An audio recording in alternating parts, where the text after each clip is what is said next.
BJP నేతలు parliament ఎన్నికలపై focus పెట్టారు. ఈ నెల 28న ఎంపీ ఎలక్షన్స్ పై చర్చించేందుకు సమావేశం కానున్నారు.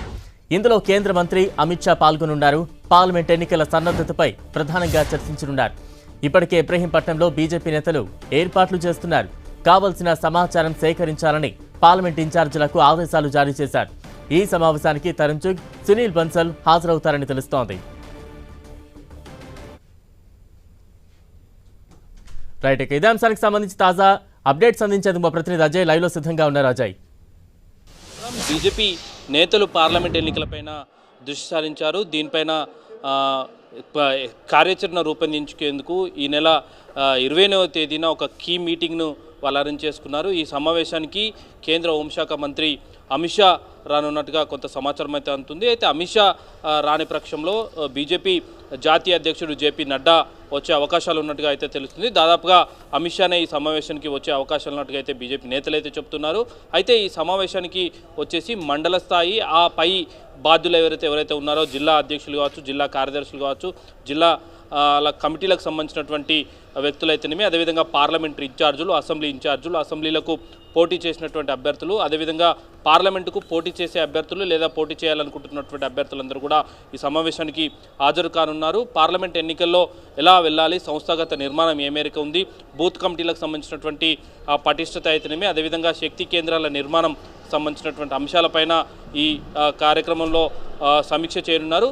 ఉదయం పూటనే అమిత్ షా హైదరాబాద్కు రానున్నారు. ఇబ్రహీంపట్నంలో జరిగేటువంటి ఒక ఏరియాలో, ఒక ఫంక్షన్ హాల్లో ఈ కార్యక్రమాన్ని సంబంధించినటువంటి ఏర్పాట్లను ఇప్పటికే బీజేపీ నేతలు మొదలుపెట్టడం జరిగింది. ఉదయం వచ్చినటువంటి అమిత్ షా సాయంత్రం వరకు కూడా తెలంగాణలో గెలుపొన్నారు. పూర్తి స్థాయిలో పార్లమెంట్ ఎన్నికలపైన దృష్టి కేంద్రీకరించి దానికి సంబంధించినటువంటి కార్యాచరణను, దిశానిర్దేశాన్ని కూడా ఇక్కడ ఉన్నటువంటి రాష్ట్ర నేతలకు అమిత్ షా చేయనున్నట్టుగా తెలుస్తుంది. అయితే ముఖ్యంగా చూసుకున్నట్లయితే ఇటీవల జరిగినటువంటి అసెంబ్లీ ఎన్నికలకు సంబంధించి ఎలాంటి ఫలితాలు వచ్చాయి, ఫలితాలు కొంత మెరుగైన ఫలితాలు వచ్చాయని బీజేపీ భావిస్తుంది. గతంలో 1 సీట్ నుండి ఇప్పుడు 8 సీట్లకు వచ్చినటువంటి పరిస్థితి. అదేవిధంగా దాదాపు 19 స్థానాల్లో తక్కువ స్థాయి మెజార్టీతో ఓడిపోవడం జరిగింది. రెండో ప్లేస్లో వచ్చినటువంటి సందర్భంలో ఆయా అసెంబ్లీ నియోజకవర్గాలను టార్గెట్ చేసుకొని పనిచేయడం, మొత్తం పార్లమెంట్లో 12 పార్లమెంట్లో స్థానాలపైన దృష్టి కేంద్రీకరించి అక్కడ కావాల్సినటువంటి కార్యాచరణ తీసుకోవడం, అదేవిధంగా ఇప్పటికే వికసిత్ భారత్ పేరుతో కార్యక్రమాలను బీజేపీ తీసుకోవడం జరిగింది. కేంద్ర ప్రభుత్వ కార్యక్రమం అయినప్పటికీ కూడా బీజేపీ పరంగా కార్యక్రమాలు చేస్తున్నటువంటి సందర్భం కనబడుతుంది. అదేవిధంగా అయోధ్య రామజన్మభూమికి సంబంధించినటువంటి ఏదైతే ఆవిష్కరణిస్తున్నారో దానికి సంబంధించినటువంటి నేపథ్యంలో తెలంగాణ నుండి 17 పార్లమెంట్ నియోజకవర్గాల నుండి 15 ట్రైన్లను ఏర్పాటు చేస్తున్నారు. అది ఆయా కార్యక్రమాలపైన కూడా సమీక్షించడం, ఇప్పుడు వస్తున్నటువంటి ఏదైతే పార్లమెంట్ ఎన్నికలకు రాష్ట్రంలో ఉన్నటువంటి అన్ని అవకాశాలను అందిపుచ్చుకొని పనిచేసేలా కార్యాచరణ చేయడం, దానికి సంబంధించినటువంటి దిశానిర్దేశాన్ని అయితే అమిత్ షా చేయనున్నారు. అదేవిధంగా అసెంబ్లీ ఎన్నికల్లో వచ్చినటువంటి ఫలితాలపైన కూడా ఆయన సమీక్ష చేయనున్నారు. బలరాం, అంటే అజయ్, తెలంగాణ బీజేపీ నాయకులు లోక్సభ స్థానాలకు సంబంధించి ఎటువంటి ప్రణాళికలు ఫోకస్డ్గా ఉన్నారు, ఎటువంటి ప్రణాళికలు రచించనున్నారు? ఈ సభలో, ఈ సమావేశంలో అభ్యర్థుల ఎంపిక ప్రక్రియకు సంబంధించి కూడా ఏమైనా చర్చకు వచ్చే అవకాశం ఉందంటారా? అభ్యర్థుల ఎంపిక ప్రక్రియ అనేది బీజేపీకి సంబంధించినటువంటి పార్లమెంటు బోర్డులో జరుగుతుంది. అక్కడనే నిర్ణయాలు తీసుకునే అవకాశం ఉంటుంది. అయితే ఇక్కడ మాత్రం పార్లమెంటు ఎన్నికలకు ఎవరెవరైతే పోటీ చేస్తారో వాళ్ళందరినీ కూడా పార్లమెంట్ కన్వీనర్లు ఆహ్వానిస్తారు.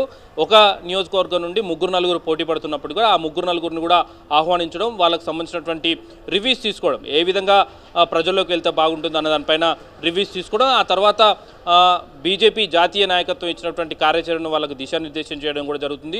ఇప్పటికే వికసిత్ భారత్ కార్యక్రమాలు చేపడుతున్నారు. ముఖ్యంగా నరేంద్ర మోదీ గత 10 ఏళ్లుగా చేసినటువంటి కార్యక్రమాలు ఏవైతే ఉన్నాయో వాటిని ప్రజల్లోకి తీసుకెళ్లడం, అదేవిధంగా ఇక్కడ ఉన్నటువంటి ఇటు బీఆర్ఎస్ ప్రభుత్వం గతంలో ఉండేది, ఇప్పుడు కాంగ్రెస్ ప్రభుత్వం ప్రస్తుతం ఉంది, ఈ రెండింటికి సంబంధించినటువంటి నెగిటివిటీస్ ఏవైతే ఉన్నాయో వాటిని జనాల్లోకి తీసుకెళ్లేలా కార్యాచరణ రూపొందిస్తుంది. అయితే ప్రాంతీయ పార్టీలను ఎదుర్కోవడం కొంత బీజేపీకి ఇబ్బందిగా ఉంటుంది. జాతీయ పార్టీలు అనేటువంటి ముఖ్యంగా కాంగ్రెస్ను ఎదుర్కోవడం బీజేపీ చాలా ఈజీగా ఉన్నట్టుగా ఫీల్ అవుతుంది. ఈ నేపథ్యంలో ప్రస్తుతం అధికారంలో ఉన్నటువంటి కాంగ్రెస్ను ఎదుర్కోవడం తమకు ఈజీ అని, మంచి మెరుగైన మెరుగైన ఫలితాలను కూడా సాధించేందుకు అవకాశాలు ఉంటాయని, ముఖ్యంగా 12 పార్లమెంట్లు పైన ఫోకస్ చేస్తే కనీసం 8 పార్లమెంట్ స్థానాలైనా దక్కించుకోవచ్చన్న ఆలోచనలు అయితే బీజేపీ ఉన్నట్టుగా తెలుస్తుంది. గత పార్లమెంట్ ఎలక్షన్స్ ఫలితాలను చూసుకుంటే నార్త్ ఇండియా నుండి కొంత ఎక్కువ ఫలితాలు వచ్చినటువంటి పరిస్థితి కనబడుతుంది గత 2 సార్లు. ఈసారి అక్కడ నుండి నెగిటివ్ ఫలితాలు వచ్చినటువంటి నేపథ్యంలో పార్లమెంటుకు సౌత్లో అది ఫిల్ఫిల్ చేసే విధంగా అయితే బీజేపీ ఒక కార్యాచరణ తీసుకుపోతుంది. అందులో భాగంగా ఇటు కర్ణాటక, తెలంగాణ ఈ రెండిట్లలో కూడా బీజేపీ కొంత బలంగా ఉన్నటువంటి నేపథ్యంలో అక్కడ ఖచ్చితంగా తమకు అనుకూలమైనటువంటి ఫలితాలు వస్తాయని, ఇటీవల జరిగినటువంటి అసెంబ్లీ ఎన్నికల ఫలితాల విషయంలో కొంత సెకండ్ పొజిషన్ వచ్చినటువంటి అసెంబ్లీ స్థానాలు అయితేనేమి, అదేవిధంగా గెలిచినటువంటి అసెంబ్లీ స్థానాలు ఉన్నటువంటి పార్లమెంటు పరిధిలో కాస్త ఎక్కువగా ఫోకస్ పెట్టి కేంద్ర ప్రభుత్వ పథకాలకు సంబంధించినటువంటి అంశాలను ప్రజల్లోకి తీసుకెళ్లడం, అదేవిధంగా ఇక్కడ ఉన్నటువంటి గత ప్రభుత్వం అదేవిధంగా ప్రస్తుత ప్రభుత్వం ఉన్నటువంటి నెగిటివిటీని ప్రజల్లోకి ఎక్కువగా తీసుకెళ్లేలా అయితే కార్యాచరణను సిద్ధం చేస్తున్నటువంటి సందర్భం అయితే కనబడుతుంది. ఇక్కడ ఉన్నటువంటి ఏదైతే గతంలో బీజేపీ ఎప్పుడైతే పదే ప్రస్తావించినటువంటి అవినీతికి సంబంధించినటువంటి అంశాలు ఏవైతే ఉన్నాయో మరోసారి దాన్ని ప్రజల్లోకి తీసుకెళ్లడం, అదేవిధంగా ప్రస్తుతం ఉన్నటువంటి కాంగ్రెస్ ఇచ్చిన హామీలను ఏ మేరకు అమలు చేస్తుంది, అమల్లో ఉన్నటువంటి అడ్డంకులేంది, ఏదైతే అమలుకు సాధ్యం కాని హామీలు ఇచ్చిందంటూ ఇప్పటికే బీజేపీ నేతలైతే విమర్శలు చేస్తున్నటువంటి సందర్భం కనబడుతుంది.